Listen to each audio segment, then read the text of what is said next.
where worry actually comes from.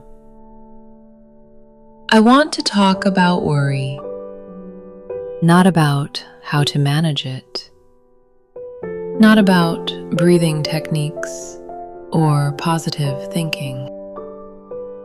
I want to talk about where it actually comes from. Because for most of my life, I was trying to solve the wrong problem. When I first began this practice seriously, worry was the first thing I tried to release. I had no choice.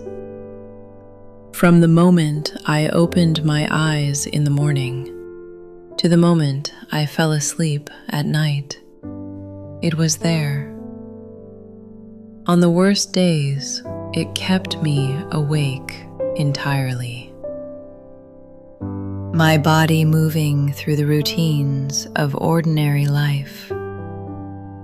My mind circling the same material again and again, finding no exit.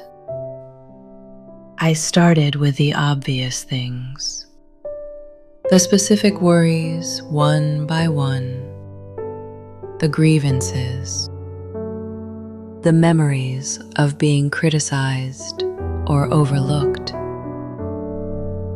the failures I was still carrying, and underneath all of it, the image of my parents.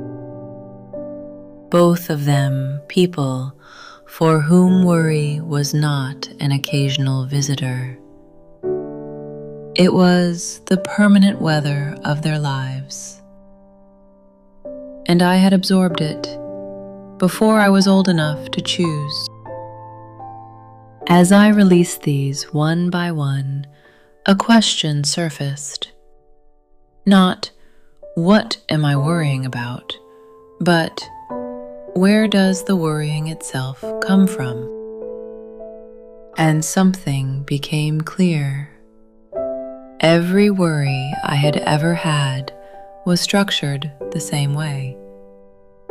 Taking something painful from the past and projecting it forward as something likely to happen again. Worry is not a response to the present. Worry is the past, running in the future tense. The moment I saw this, I understood something about where I had actually been living. Not in the present.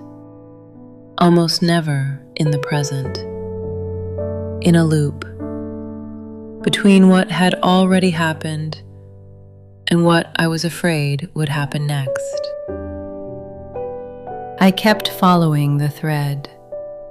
Every specific worry traced back to a desire that wasn't being met, or a fear that something needed would be taken away. The desire to be recognized, to be loved, to be secure, to matter. And underneath those, the desire to achieve things, to possess things, to be seen as successful.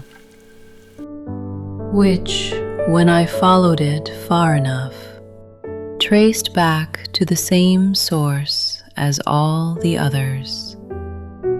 The hunger for recognition, the hunger for love.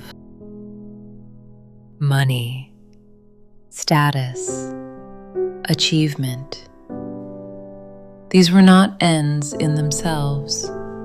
They were strategies, elaborate, socially approved strategies for filling something that felt fundamentally empty. Here is what I eventually understood. The drive toward life, the hunger, the striving, the constant reaching. This is not a malfunction. It is pointing towards something real. The body is finite, but what the body is carrying, what the body is a vessel for, is not finite. We are not trying to escape the body. We are trying to clear it, to remove the accumulated weight of everything it has been carrying that is not essential, so that what actually is essential can finally be felt. The seed was always there. The soil just needed clearing. If you recognize what I am describing, the loop, the hunger, the worry that no amount of managing ever quite reaches, that is not who you are. That is what has accumulated, and it can be cleared. I will be posting more videos about how. Each one a real story from 26 years of this practice. If you want to talk sooner, there is a free 30-minute consultation. The link is below. I will see you in the next one.